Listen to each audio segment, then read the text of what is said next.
Thanks for joining us for CBN NewsWatch. I'm Mark Martin. ISIS has claimed responsibility for the London attack, which killed 7 people and injured dozens of others Saturday night. Since then, a series of sweeps took place in and around East London, resulting in a dozen arrests. CBN's national security correspondent Eric Rosales tells us what may have triggered the attack. This was the third terror attack in the UK in the last 3 months. Counterterrorism sources confirmed to CBN News there is evidence suggesting the 3 terrorists who carried out the attack might have been planning to strike for months. The trigger may have been an ISIS message posted Saturday on a website calling on followers to use vehicles, guns, and knives to kill civilians of the Crusaders during the holy month of Ramadan. As the makeshift memorials continue to grow, police are moving in, making arrests, 12 so far and more anticipated in the coming days. And we've been hearing firsthand accounts of those who fought back against the terrorists. The taxi driver just swerved towards me and screamed out his window, "Run, you have to run, they've got a knife." And I went, "Oi, terrorists, cowards, oi!" And then I picked up a chair, I was just throwing at them, trying to get him to chase me so I could get him out into the main road, to get him away, draw him out onto the main road so where the police could see him, obviously take him down. Police unleashed 50 rounds, killing the 3 suspects. Prime Minister Theresa May saying it's time to say enough is enough and that the UK will have to take tougher measures. We cannot and must not pretend that things can continue as they are. Things need to change. May also said the attack in London may have been linked to the recent suicide bombing in Manchester by what she called the single evil ideology of Islamist extremism. Here in the United States, President Trump again called for his travel ban to be put in place and expressed solidarity with Britain. I will do what is necessary to prevent this threat from spreading to our shores and work every single day to protect the safety and security of our country, our communities, and our people. In Manchester, Brits remembering the victims of the last attack, vowing to stay strong and carry on, with Justin Bieber telling the crowd that God is good in the midst of evil. And that evil is an ongoing danger in Britain. Authorities there say that they have around 300 people on their watch list, but there is no way that they can look after them all. They believe more attacks could take place. Eric Rosales, CBN News.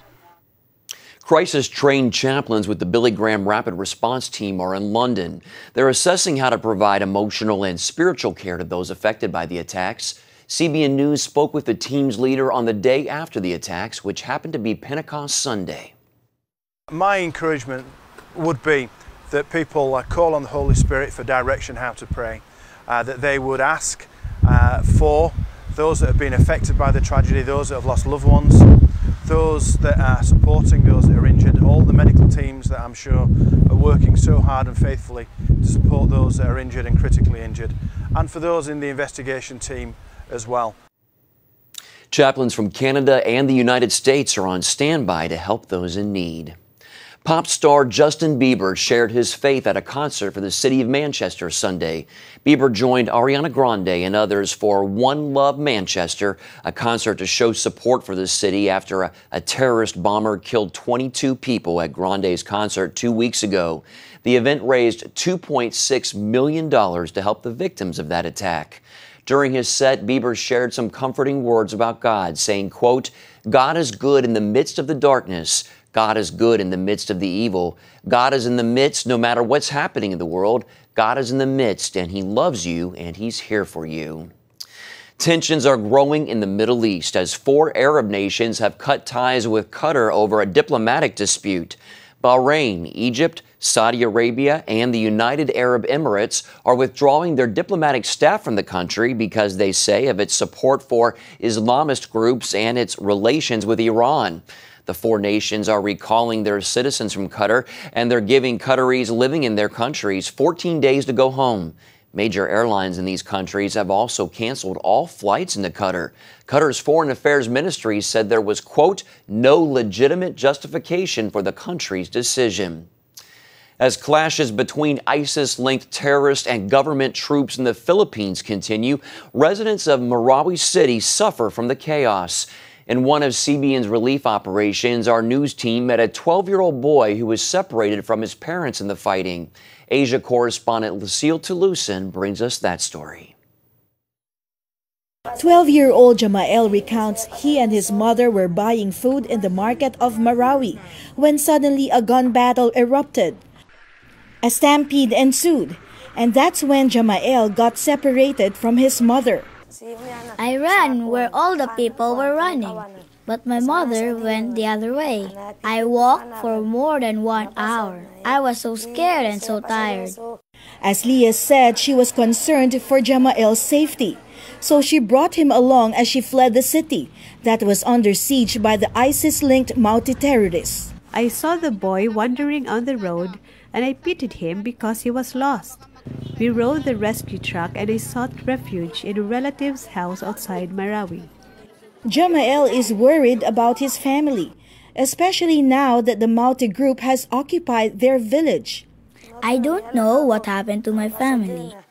I always think about them. I hope they are safe because they said that the Mauti is now in our town. The people of Aslia's village are taking care of Jamael until his family is found. Many of those in harm's way fled to the homes of relatives instead of the big evacuation centers. And because relief efforts are focused in on evacuation centers like this one, majority of those in homes are neglected. This is why CBN Humanitarian is reaching out to home-based evacuees who also need help. Meals are prepared for the families and given as they end the day's Ramadan fast. Rice is also distributed to the evacuees staying in the mosque. Aslia and Jamael are happy to receive food, slippers, and loom bands. This is really the first time that an organization extended help to us. Thank you very much. The loom bands were a big hit with the children. For a short while, they helped them take their minds off the war.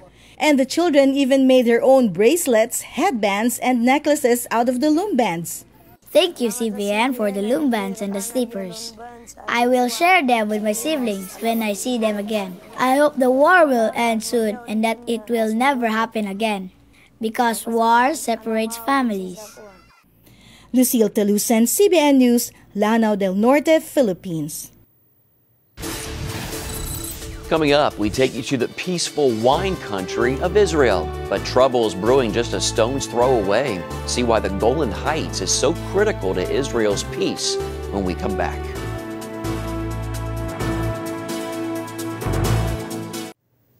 Welcome back. On the last 2 days of the Six-Day War, attention shifted away from Jerusalem. About 120 miles away, Israeli troops took control of a very important area known as the Golan Heights. Over the last few decades, it's been Israel's quietest border, but as Chris Mitchell reports, that could soon change.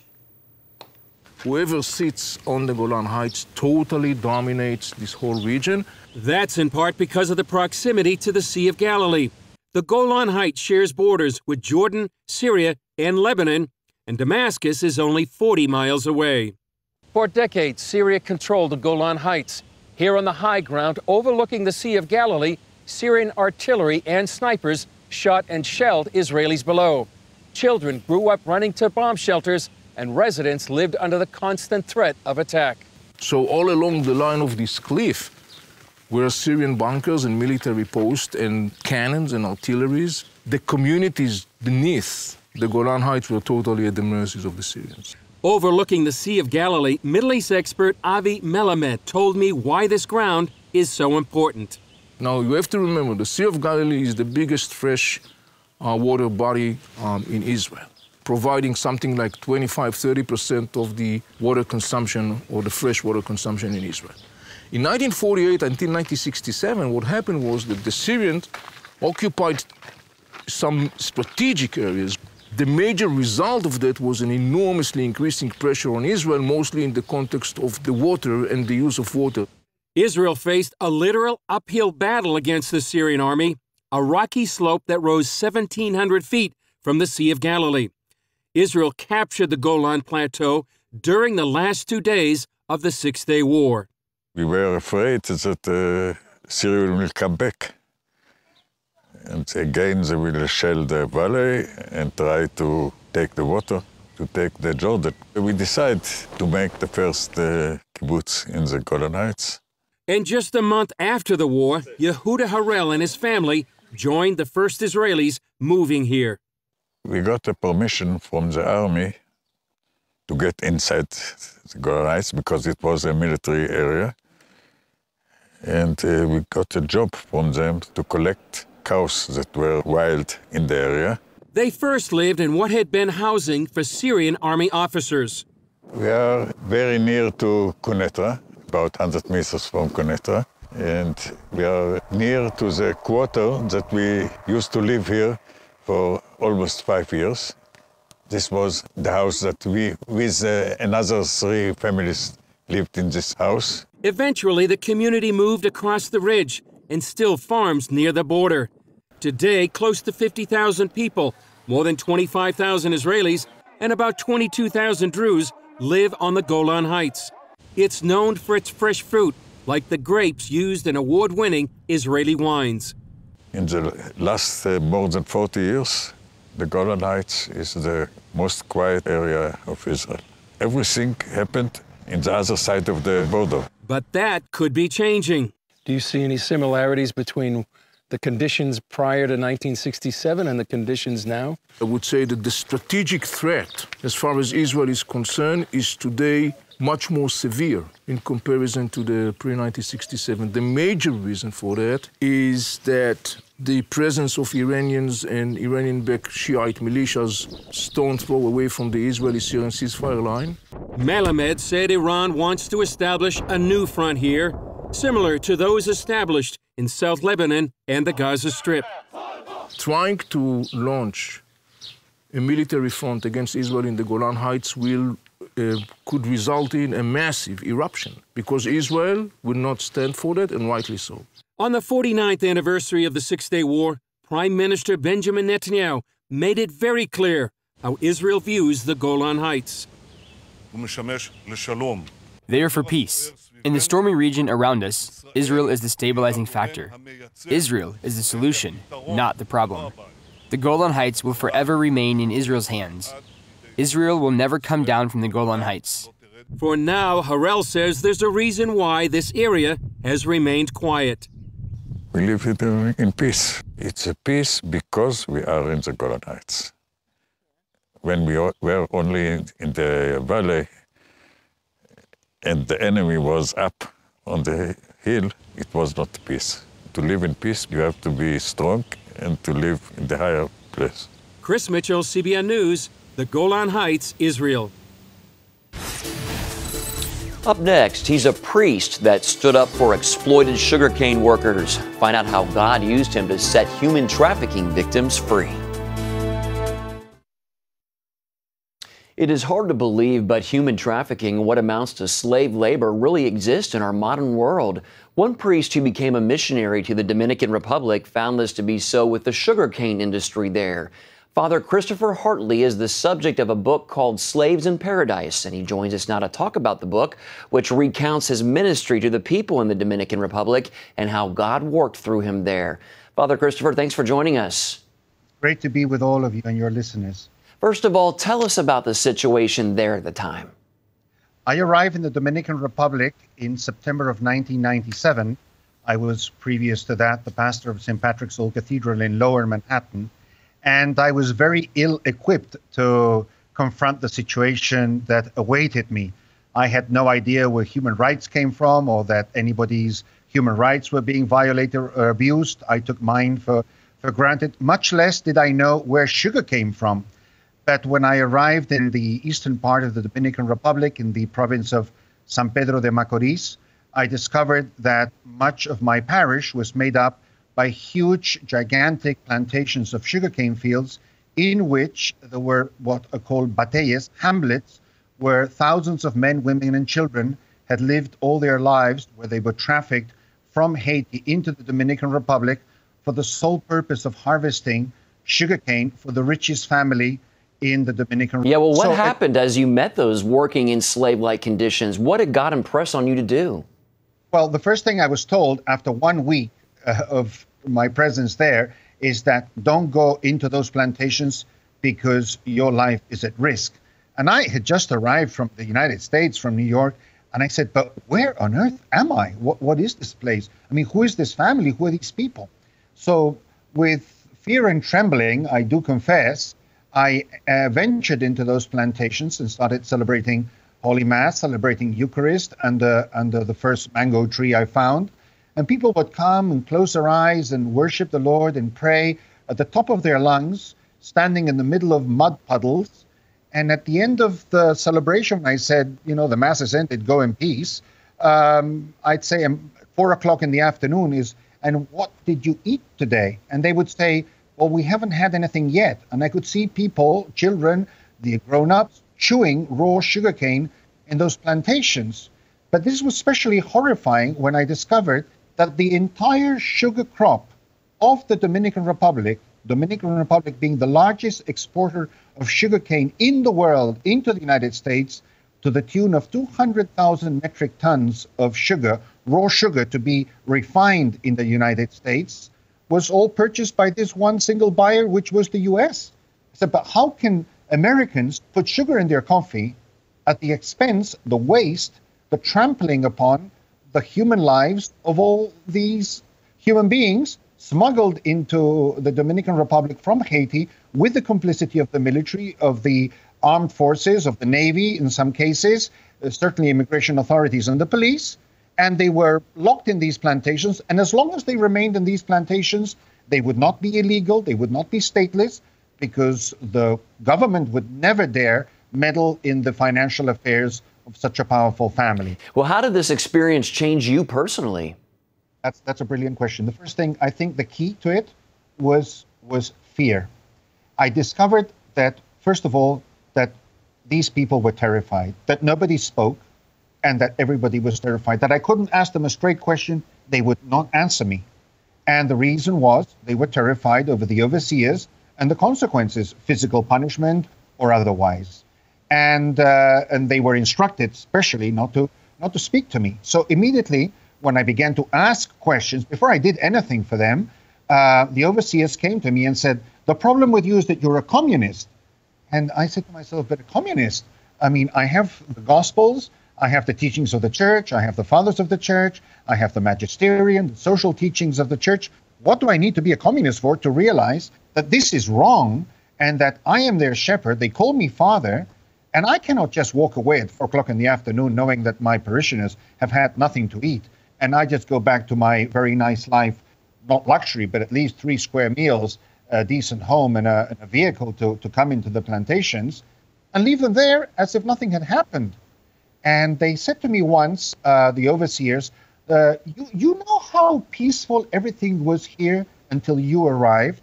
It's interesting because I replied, you know how much peace there is in a cemetery? Because, you know, people in the cemetery are very peaceful because they're dead. And people here are peaceful, were quiet, because they're dead with fear. I realized that not only they were dead with fear, terrified, that I also was afraid of the consequences when I began to receive my own first threats. And I discovered something which has always stayed with me, and as you well asked in your question, very appropriate, is that what overcomes fear is not just being cocky or brave or determined. No.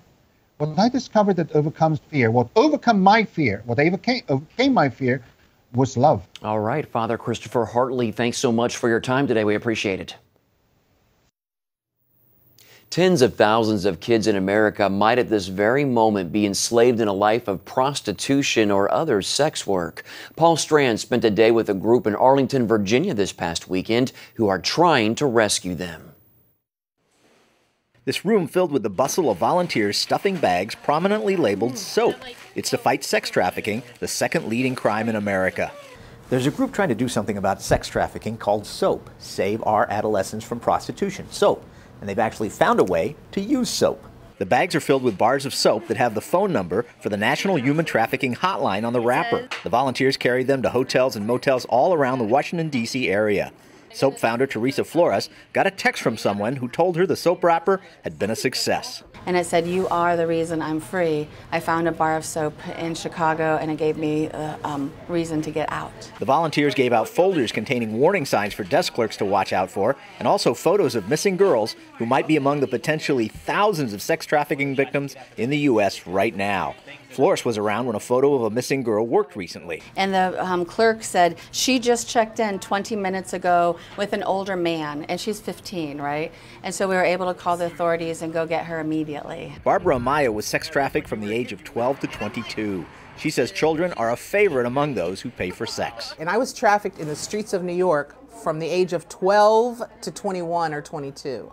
Not once did any one of those men ever say, "Wait a minute, hold on, you're just too young." Flores was sex trafficked too and says the damage never really goes away. It's lifelong. When you are trafficked, if it's for a weekend, if it's for 2 years or 5 years, it doesn't matter. You're really broken for forever, and it takes a lot to heal. You may think you don't have any tools to fight sex trafficking, but it could be as simple as a piece of paper or a bar of soap. Paul Strand, CBN News, reporting from Arlington, Virginia. And that's it for now on CBN NewsWatch. You can find more of our exclusive coverage of the issues you care about most at cbnnews.com. Also, tell us what you think about the stories you've seen here. Email us at newswatch@cbn.com or talk to us on Facebook, Twitter, and Instagram. Hope you'll join us next time. Have a great day.